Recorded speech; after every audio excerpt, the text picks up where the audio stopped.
যে খবরের দিকে নজর রাখবো এই মুহূর্তে, পাটনা বেঙ্গালুরুর পর মুম্বাই 3বার আলোচনার টেবিলে বসে কেন্দ্রের মোদী সরকারের বিরুদ্ধে মহাজোট গড়ে তুলেছে।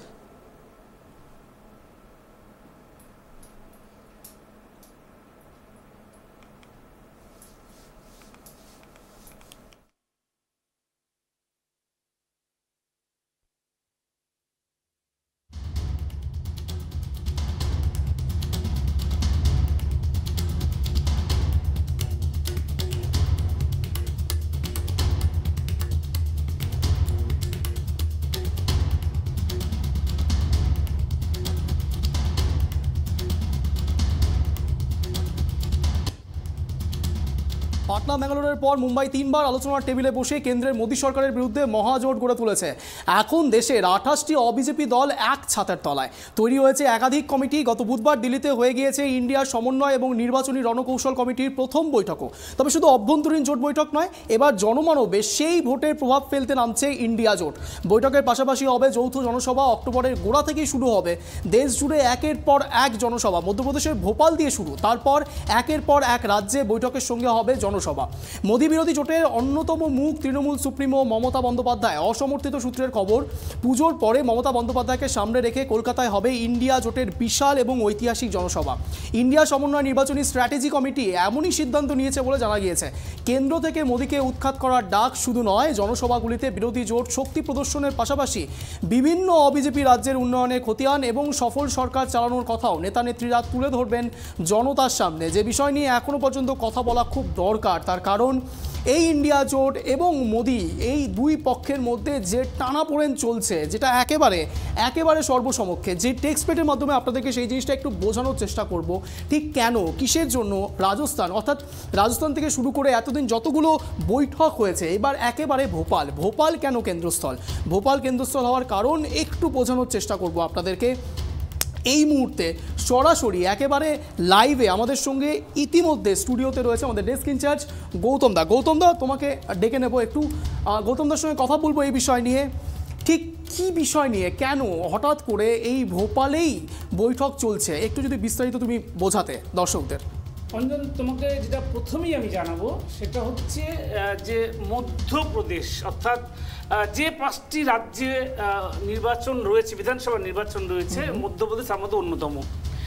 ইন্ডিয়া জোটের লক্ষ্য হচ্ছে যে প্রথমেই শক্তিশালী বিজেপিকে, শক্তিশালী যে জায়গাটা রয়েছে সেই জায়গায় আঘাত করা। অর্থাৎ আমরা যদি পরিসংখ্যান দেখি তাহলে দেখতে পাবে যে মধ্যপ্রদেশে যে কটা সিট রয়েছে লোকসভা আসনের, 24টা আসন রয়েছে, না 25টা আসন রয়েছে, তার মধ্যে 24টা কিন্তু বিজেপির দখলে আর একটি রয়েছে কংগ্রেসের দখলে। তাহলে এমন একটা বিজেপির শক্ত ঘাঁটি, সেই ঘাঁটিকেই কেন বেছে নিচ্ছে বিধানসভা নির্বাচনের আগে? তার কারণটা হচ্ছে অন্যতম যে এই যে ইন্ডিয়া জোটের যারা শরিক রয়েছে, বিশেষ করে তৃণমূল সুপ্রিমো মমতা বন্দ্যোপাধ্যায়, তুমি জানো তৃণমূল সুপ্রিমো মমতা বন্দ্যোপাধ্যায় তিনি কিন্তু মানে কঠিন লড়াইটাকে তিনি আগে নিতে চান, এবং কঠিন লড়াইটাকে আগে নিতে চাওয়ার জন্যই কিন্তু আজকে আমরা দেখলাম যে মধ্যপ্রদেশের ভোপালে তারা কিন্তু প্রথম এই যে বিধানসভা নির্বাচনের আগে যে বৈঠকটা, সেই বৈঠকটা শুরু করছে। তুমি জানো, তোমাকে একটা কথা বলি যে আজকে একটা বিষয় হচ্ছে যে মধ্যপ্রদেশের ভোপালের বৈঠকের কারণই হচ্ছে তারপরে আরও বিধানসভাগুলো রয়েছে, সেগুলো নির্বাচন রয়েছে, সেই নির্বাচনগুলোতেও তারা করবে। শুধু সেটাই নয়, এই যে ইন্ডিয়া জোট গঠন হলো, তুমি জানো যে ইন্ডিয়া জোট গঠন হয়েছিল, সেইটা প্রথম যেটা প্রকাশ্য হয়েছিল, প্ল্যাটফর্মটা হয়েছিল, সেটা হচ্ছে বেঙ্গালুরুতে যে জনসভাটা আমরা দেখেছিলাম। সেখানটা দেখেছিলাম যে এ রাজ্যের মুখ্যমন্ত্রী তথা তৃণমূল সুপ্রিমো মমতা বন্দ্যোপাধ্যায় তার মস্তিষ্ক প্রসূত যে জোটের নাম, যে নাম নিয়ে কিন্তু গোটা এনডিএ নয়, বিজেপি নয়, মোদি, অমিত শাহ সকলেই কিন্তু একেবারে ভীত সন্ত্রস্ত হয়ে পড়েছে। একেবারে যেটাকে বলা যায় মাস্টার স্ট্রোক বলা যেতে পারে। একেবারে তৃণমূল সুপ্রিমো কিন্তু এটা একটা মাস্টার স্ট্রোক দিয়েছিল। একদমই তাই গৌতমদা, ঠিক এই জায়গাতে আবার আসছি। এখন এই মুহূর্তে পিসিআরকে একবার বলবো যে টেক্সট পেটের মাধ্যমে একবার ব্যাপারগুলো আরেকটু ভালো করে বিস্তারিত বোঝানোর জন্য, পিসিআরকে বলবো টেক্সট পেট দেখানোর জন্য মূলত বিভিন্ন জায়গায় কিভাবে এই লোকসভা আসনগুলো একের পর এক আছে। মিজোরামে যদি আমি ধরি, মিজো ন্যাশনাল ফ্রন্ট যারা রয়েছে তার সঙ্গে বিজেপি শরিক। রাজস্থান লোকসভা আসন 25টি, বিজেপি 24, RNTP 1, রাজস্থান কংগ্রেস 1, অর্থাৎ মুখ্যমন্ত্রী কিন্তু অশোক গেহলট। ছত্তিশগড় লোকসভা আসন যদি ধরি তাহলে 11, বিজেপি 11, ছত্তিশগড় কংগ্রেস, মুখ্যমন্ত্রী ভূপেশ বাঘেল। আর কি মধ্যপ্রদেশ, যা নিয়ে এতক্ষণ পর্যন্ত আমাদের কথা চলছে, মধ্যপ্রদেশে এই মুহূর্তে বিজেপির সরকার একেবারে যেই জায়গাতে বিজেপির গড় সেখান থেকেই কিন্তু যাত্রা শুরু, অর্থাৎ ইন্ডিয়া জোটের একেবারে ফার্স্ট অ্যান্ড লাস্ট একটা বিশাল বড় চ্যালেঞ্জের সম্মুখীন হতে চলেছে। এবং শুধু চ্যালেঞ্জের সম্মুখীন নয়, চ্যালেঞ্জটাকে যেন অ্যাকসেপ্ট করে নিয়েছে ইন্ডিয়া জোট। তার কারণ মূলত ইন্ডিয়া জোটের এখন একেবারে অন্যতম মুখ যদি বলা যায় তাহলে কিন্তু সেটা মমতা বন্দ্যোপাধ্যায়। একদম গৌতম দা, যা বলছিলাম আমরা, যেটা আমরা দেখলাম, যে আমরা যে টেক্সটটা দেখলাম সেটাতে দেখা গেল যে মধ্যপ্রদেশটা হচ্ছে 29টা লোকসভার আসন রয়েছে, সেখানে 28টাই বিজেপির। এবং বিজেপির এই ভারতবর্ষের মধ্যে শক্ত ঘাঁটি হচ্ছে তোমার মধ্যপ্রদেশ, এবং যেখানে শিবরাজ সিং চৌহান মুখ্যমন্ত্রী রয়েছেন। এখানে প্রথমেই ইন্ডিয়া জোটের লক্ষ্যটা হচ্ছে যে যেখানে বিজেপির শক্ত ঘাঁটি, সেই শক্ত ঘাঁটিটাতে আঘাত করা, এটা হচ্ছে ওদের লক্ষ্য। এবং ইন্ডিয়া জোটের এই লক্ষ্যেই কিন্তু শুধু এটা লক্ষ্য না, মানে ওরা কঠিন জায়গা থেকে তারা শুরু করতে যাচ্ছে তাদের লড়াইটা। আমি তোমাকে বলছিলাম একটু আগেই যে আলোচনার মাধ্যমে যে মুখ্যমন্ত্রী এ রাজ্যের মমতা বন্দ্যোপাধ্যায় যেমন একজন সক্রিয় রাজনীতিবিদ এবং লড়াই করে তিনি আজকে এই জায়গায় এসছেন, তেমনি রাহুল গান্ধী একজন লড়াকু নেতা রয়েছেন, মল্লিকার্জুন খাড়গে ভারত জোড়ো যাত্রার সঙ্গে শুরু করেছেন ইতিমধ্যে। এর পাশাপাশি তোমাকে যেটা বলবো, রাজনীতির একটা চাণক্য বলা যেতে পারে সে যে নীতিশ কুমার, বিহারের মুখ্যমন্ত্রী, তাকেও একটা রাজনীতির চাণক্য বলা যেতে পারে। তার মস্তিষ্কে কিন্তু অনেক এই বিজেপি বিরোধী যে জোটের বার্তা নিয়ে অনেক কিছুই বেরোচ্ছে, এবং তিনি কিন্তু একটা সমন্বয় তৈরি করছেন প্রতি মুহূর্তে মমতা বন্দ্যোপাধ্যায়ের সাথে থেকে এই যে বিষয়টা। এবার প্রথমেই তারা মধ্যপ্রদেশের ভোপালে তারা নেওয়ার পরে তারা কিন্তু মানে এই যে বিধানসভা নির্বাচনগুলো হচ্ছে, মানে লোকসভা ভোট আমরা যদি ধরে নিই যে লোকসভা ভোটটা 2024-এর মার্চ কিংবা এপ্রিলের দিকে হয়, তাহলে কিন্তু হাতে আর একদম সময় নেই। কারণ এই মুহূর্তে তুমি জানো যে সেপ্টেম্বর চলছে, অক্টোবর, নভেম্বর, ডিসেম্বর এবং 6 মাস বাকি রয়েছে লোকসভা নির্বাচনের। তার আগে 5টি রাজ্যের বিধানসভা ভোট রয়েছে। এই যে 5টি রাজ্যের বিধানসভার ভোটে যদি এই ইন্ডিয়া জোট তারা যদি আঘাত আনতে পারে এই বিজেপি সরকার পরিচালিত যে সরকারগুলো রয়েছে, তাহলে লোকসভা ভোটের আগে কিন্তু ব্যাপক প্রভাব পড়বে ইন্ডিয়া জোটে। তোমাকে অঞ্জন একটা জিনিস বলবো আমি, যে তুমি নিশ্চয়ই দেখেছো যে এতটাই বিজেপি সরকার এই ইন্ডিয়া জোট নিয়ে ভীত যে তারা ইন্ডিয়া নামটাকেই তারা কিন্তু উঠিয়ে দেওয়ার একটা একেবারে জানি কথা হচ্ছিল এতদিন ধরে যে ইন্ডিয়ার নামটা বদলে ভারত করে যাওয়া।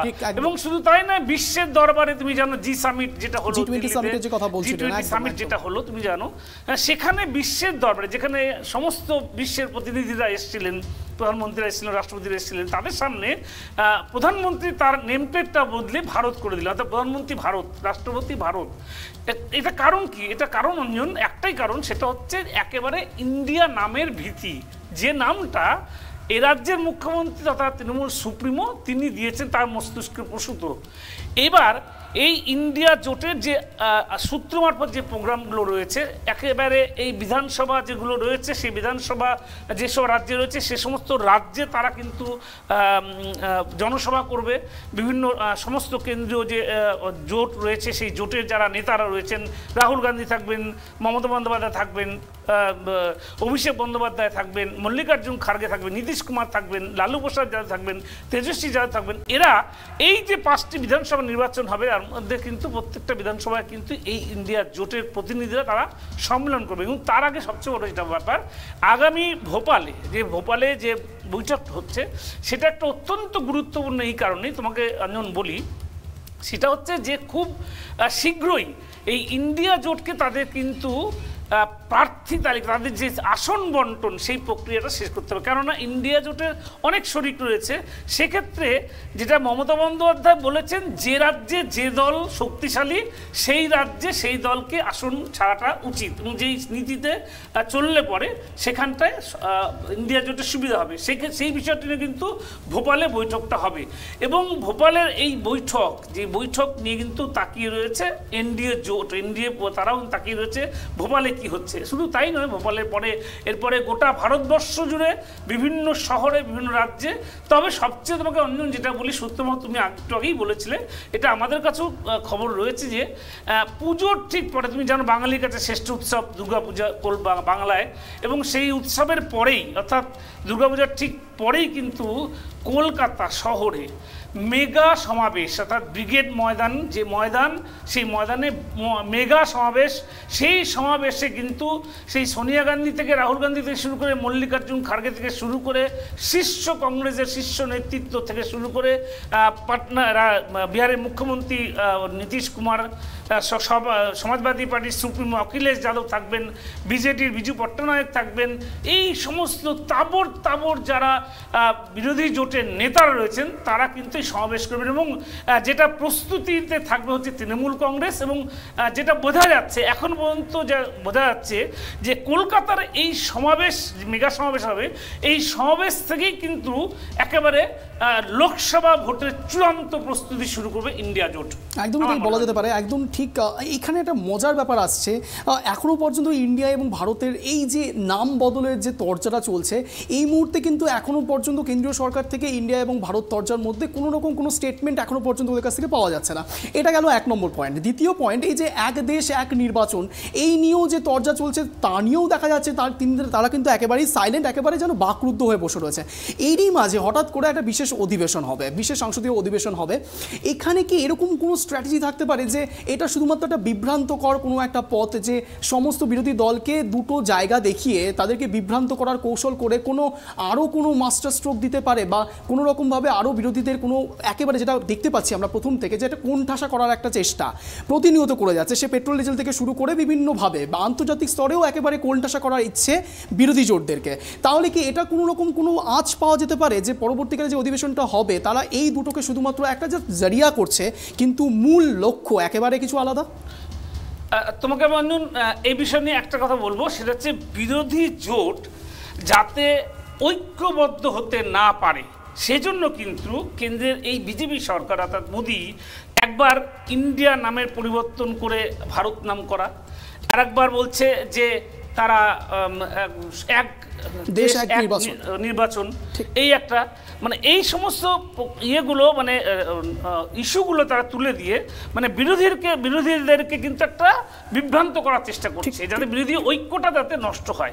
দেখো উদ্দেশ্য একেবারে দুরভিসন্ধি, কেননা এক দেশ এক নির্বাচন মানে হচ্ছে আমি যদি লোকসভার ভোটে একটা গোটা দেশ জুড়ে যদি আমি নির্বাচন করি, তাহলে আমার একটা এমন একটা ইস্যু তুলে দেবে হয়তো, যেটা তুমি জানো, যেটা সবাই জানে, যেটা যে 2019-এ যে লোকসভা হয়েছিল সেই লোকসভা নির্বাচনে এমন একটা ইস্যু উঠে গেছিল যে তুমি জানো অঞ্জন, পুলওয়ারা যে ইস্যুতে মানুষ কিন্তু দেশভক্তিতে কিন্তু একেবারে বিজেপিকে ভোট দিয়ে জয়যুক্ত করেছিল। এই যে বিষয়গুলো, এই বিষয়গুলো কিন্তু বিজেপির একটা মাস্টার স্ট্রোক। এবং এখানে আরও একটা জিনিস যেখানে বল, সত্যপাল মল্লিক যিনি ছিলেন তিনি একেবারে কিন্তু সরাসরি বলছে পুলওয়ামা অ্যাটাকটা কিন্তু মূলত মানে বিজেপির একটা রণকৌশল ছিল, যেটা দেখা গেছিল যে সত্যপাল মল্লিক এই বিষয় নিয়ে কথা বলেছিলেন। একদমই তাই, ঠিক তেমনটাই ছিল সার্জিক্যাল স্ট্রাইক, ঠিক তেমনটাই পুলওয়ামার যে অ্যাটাকটা হয়েছিল। এবং তুমি এটাও ধরে নিতে পারো তুমি অঞ্জন, যে এই যে আগামী 2024-এর যে লোকসভা নির্বাচন আসছে, মোদি সরকার, মোদি এবং অমিত শাহ তারা এতটাই ভীত সন্ত্রস্ত হয়েছে এই ইন্ডিয়া জোটকে ঘিরে, এই ইন্ডিয়া জোটকে নিয়ে তারা কিন্তু একটা প্ল্যান বা একটা ছক কষতে শুরু করে দিয়েছে ইতিমধ্যেই। তার মধ্যে তুমি জানো যে ভারত ইন্ডিয়া নাম এটা একটা আছে, যেমন ধরো এক দেশ এক নির্বাচন, এটা একটা মনে আছে। এরপর একটা নতুন একটা কিছু তারা পরিকল্পনা ফাঁদে ফেলবে। কিন্তু আমার যেটা অনুমান সেটা হচ্ছে বিরোধী জোট এতটাই শক্তিশালী যে সেখানটায় কিন্তু এই যে বিজেপির যে পরিকল্পনাগুলো, এগুলো যেমন দেশের মানুষকে বোঝাতে সক্ষম হয়েছে ইতিমধ্যেই ইন্ডিয়া অ্যালায়েন্স, এবং ইন্ডিয়া অ্যালায়েন্সের শক্তপোক্ত এতটাই হবে বা হয়েছে যে এই যে বিষয়গুলো, যেমন ধরো একটা জিনিস তুমি জানো যে কিছুদিন আগে তারা বিভিন্ন রাজ্যের প্রশাসনিক যে পদগুলো সেগুলোকে নিজেদের আওতায় আনলো, অর্ডিন্যান্স বিল করে পাস করে নিল। এই যে বিষয়গুলো মানে কি রাজ্যের বিভিন্ন ক্ষমতাটাকে হস্তান্তর করা, নিজেদের দখলে রাখা। অ্যাকচুয়ালি তুমি যদি ধরো তাহলে তুমি নিজেই জানো যে বিজেপির যিনি 10 বছরের প্রধানমন্ত্রী তিনি কিন্তু নিজেই স্বীকার করেছেন যে সাম্প্রতিক এক পিটিআই সাক্ষাৎকারে তিনি স্বীকার করেছেন যে আগামী যখন তিনি বলেছিলেন যে আচ্ছে দিন আয়েগা, সেই আচ্ছে দিন আয়েগা কিন্তু তার হয়নি এবং তিনি সেটা নিজেই স্বীকার করেছেন। পিটিআইকে একান্ত সাক্ষাৎকারে তিনি বলেছেন 2047-এ আসবে আচ্ছে দিন। তার মানে এই যে 10টা বছর স্বীকার করে নিলেন যে 10 বছর তিনি আছেন, তাহলে এই 10 বছর তাহলে কিছু করতে পারেননি তিনি। এবং শুধু তাই নয়, মানুষ কিন্তু এটা বুঝে গিয়েছে যে দেশের যে সম্পত্তি, দেশের যে সম্পত্তি, সেই সম্পত্তিগুলো এক এক করে, যেমন রেল থেকে শুরু করে, বিমান থেকে শুরু করে, পেট্রোলিয়াম থেকে শুরু করে সবকিছু বিক্রি করে দিচ্ছে। আরও একটা বিষয় এখানে যেটা তুলতেই হচ্ছে যে বারবার করে তদন্তকারী সংস্থা যেরকম ইডি, সিবিআই তাদেরকে কিন্তু একেবারে যেন জোট বেঁধে যেন বিরোধী জোটের ওপরেই যেন বারবার করে প্রশ্ন তুলছে এবং তাদেরকেই যেন ইডি, সিবিআই বারবার করে তলব করছে। এখানে কিন্তু বলা বাহুল্য, বারবার যেটা বিরোধী জোট বলছে যে এই ক্ষেত্রে এবং ইডি এবং সিবিআই এর এই যে তৎপরতা, এটা কোথায় কেন্দ্রীয় সরকারের কোনো নেতা নেত্রীদের ক্ষেত্রে তো এটা দেখা যাচ্ছে না। তার কারণ তার মানে কি তারা কোনোভাবেই কোনো করাপশনের সাথেই যুক্ত নয়? এটা আমরা বলছি না, এটা বলছে সম্পূর্ণভাবে বিরোধী ঐক্য, অর্থাৎ বিভিন্ন রকম বিরোধী দলেরা। এটা বারবার দেখা যাচ্ছে, যেমন গতকালও আমরা দেখেছি, তার আগের দিনও দেখেছি যে 13 তারিখে হঠাৎ করে অভিষেক ব্যানার্জিকে তলব। এবার এই যে তলব ছিল, এই তলবের তার আগেই আমরা জানি যে এটা বৈঠকে যাওয়ার কথা ছিল অভিষেক ব্যানার্জির, তারই মাঝে হঠাৎ করে তাকে তৎপরতার সাথে ইডির দপ্তরে যেতে হলো।